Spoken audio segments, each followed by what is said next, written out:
I was distracted by the woman's bum on the album cover. Yeah, the AWB. Yeah.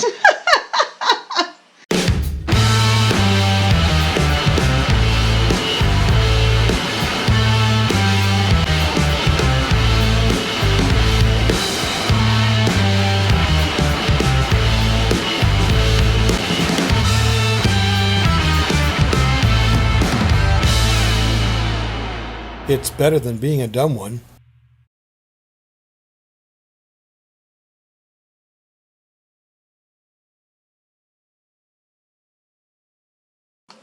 Testing. 1, 2, 3, and we got it. Okay. Woo! Yay! Welcome back to the Intelligent Donkey, and I'm with the dafter Luna Rosa, who was born 5 years after the band that I was in college broke up. Oh no! Oh no! Well, was it my fault? No. Are you kidding me?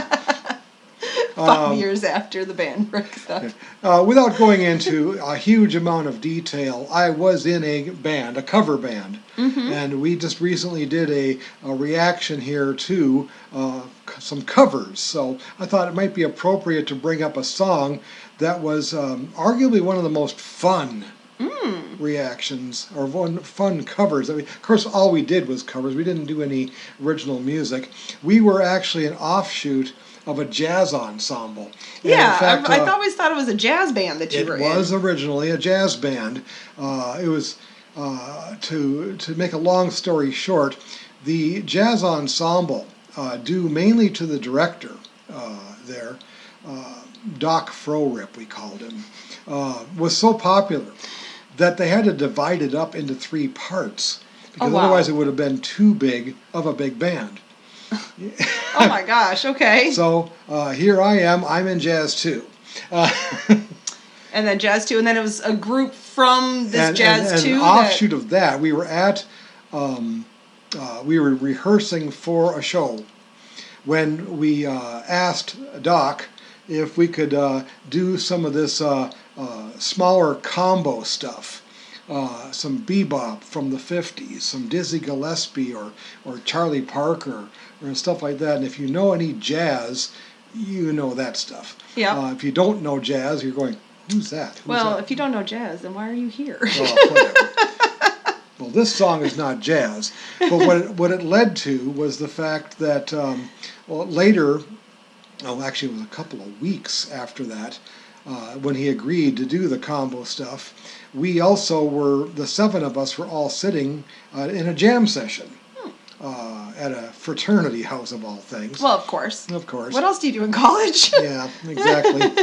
But, and it was more than just the 7 of us. We're talking, we had somewhere around, 15, 18 musicians crammed into this little house that's not a whole lot bigger, I don't think, than the house that I'm sitting in here, my daughter's house.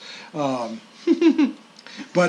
we were jamming around, and they were taking a break from the jam. We were playing blues and this and that over and over again, and I just sat at a piano drinking my drink or whatever, and I'm going, I was plunking on the piano and going do do do do do do do do do do do do do do, and hey, I know this song. At that time, it was a brand new song by Toto, Hold the Line. Okay. And I'm plinking it around and say, hey, I know how to play this, by gum. And then all of a sudden our guitar player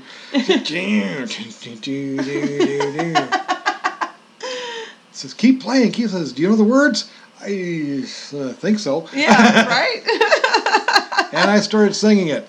There you go. And outside of the fact that the brass players, didn't join in at all, we basically made our way through Hold the Line by Toto, and we thought we got to do some more of this.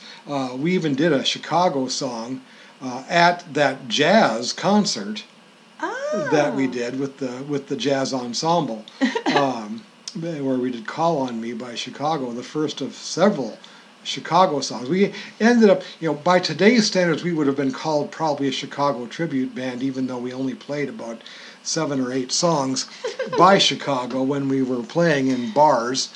Hey, well, exactly. Again, what else are you going to do in college? Yeah, what else are you going to do in college? But among the various songs, we were a 7-piece, structured like Chicago. We had drums, bass, guitar, keyboards. I was the keyboard player and lead vocalist, and then we had a 3-piece horn section. Oh, yeah. We had trumpet, trombone, and saxophone. And there is no, there isn't originally any trumpet. There's trumpet, but there's no trombone in here, but we worked it in anyway. We had a trumpet player who was excellent at actually arranging things. We did a lot of songs that involved horns from Blood, Sweat, and Tears, Chicago, Ides of March, and so forth. But this one was arguably one of the most fun songs that we did. It's called Cut the Cake by a band with the unlikely name of the Average White Band. I love that. From Scotland. That's fabulous. From all places. Well, I would hope so, from Scotland. That they'd be the average white band? Well, I mean, that's Scotland. Yeah. Yeah, whatever. Fun, But this was not the most difficult piece that we played either, but it's close. Okay. It's also one of the very few songs in which I didn't play keyboards. Oh. I did. Well, I played guitar for this, but even there, my guitar part consisted of just running through a couple of very simple chords. All right. Like that. Very So exciting. This is the studio version. There is no video for it per se, and it's a single edit. On top of it, we did the full album version when we were in the band. But we couldn't find a good version of the full album version I couldn't online. find a like this, and it even as lead vocalist, I will tell you now that although it does have lyrics, it's not much. This is the Average White Band with Cut the Cake. Nice. Okay. That's why we had, by the way, there you can hear already why we needed 2 guitarists. Aha. Normally we had only 1 guitar. I was distracted by the woman's bum on the album cover. Yeah, the AWB. Yeah. That was their logo.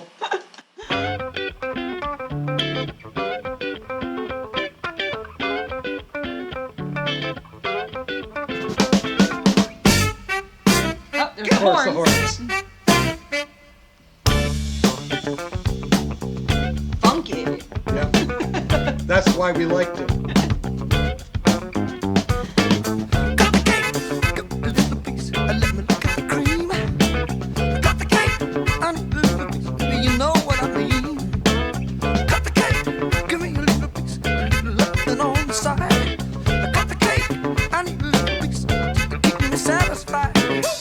Okay, so is this how all their songs sounded?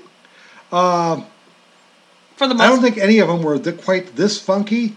Oh, but, okay. 'Cause I was gonna say, with as funky as this song is, it's no wonder they had to name their band Average White Band, because people would have thought this was a black funk band, like And that for leads real. to one other point. I was going to make this at the end of the song, but I'm going to make it right now. Yeah. The 7 of us who were in that band were all white. Well, yes. And yet we're up there. Our set list started out with a song by Ides of March, which is an all-white band, I think. Mm-hmm.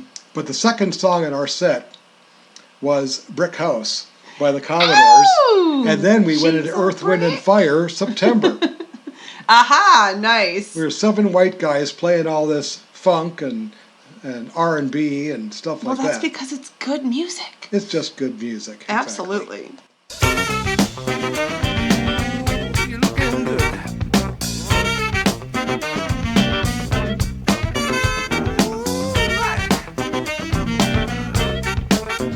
You gotta give me down, huh?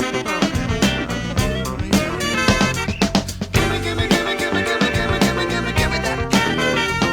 It tastes so good, don't pass it all around. Give me that cake. Cut it down.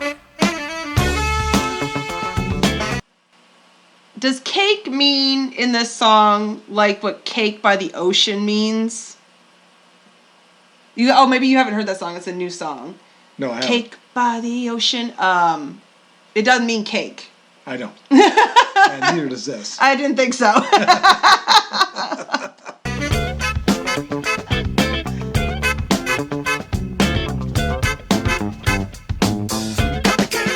Just a little taste of your sweet love. Cut the cake, don't you know that I can't get enough? Cut the cake, well, don't you see that I only greedy man? Cut the cake, won't you know that I do the best I can? Oh, it feels so good, yeah. Oh, I do it, yeah.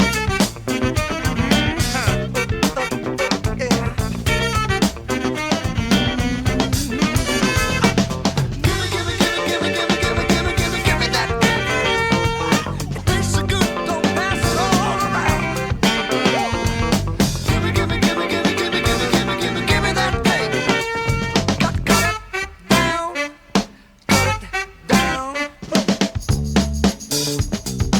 The great thing about using the word cake instead of what it really is about is like the Cake by the Ocean song is on Kids Bop. You know, Kids Bop, they take the songs and they make it for kids, but they don't change the lyrics. It's still Cake by the Ocean because kids don't understand. Oh dear. They're just thinking about cake by the ocean, like eating some birthday cake. Oh my goodness. And I'm sure, Her daughter's at a birthday party as we speak. but having a very different kind of cake, I think. Ay. Want you to give me some sugar now. Taste like that.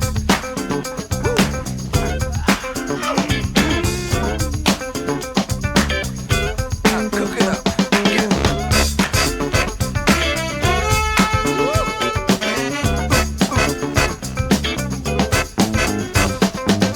Got the cake.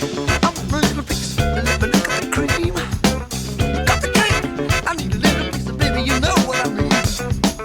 Cut the cake, give me a little piece, little love on the side. Some chocolate cake would be good though. I need a little piece just to keep me satisfied. I like it like that, like it like that, like it like that. I never knew you could do it this way.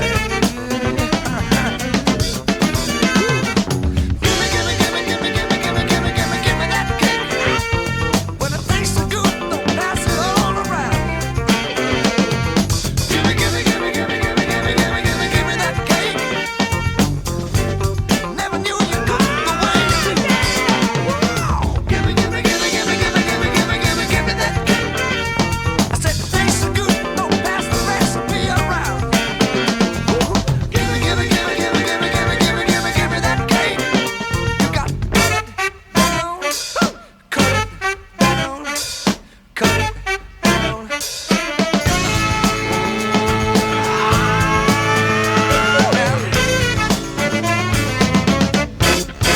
Cut the cake. Nice. But I do like funk very, very much. Oh yeah. I like funk, I like rap, I like a lot of those typically black, music, and yeah, that was really, really enjoyable. I'm one that never forgets that if it weren't for black musicians of the 1950s in particular, doing what we would probably today call R&B, we wouldn't have rock. It's Rock true. would not exist.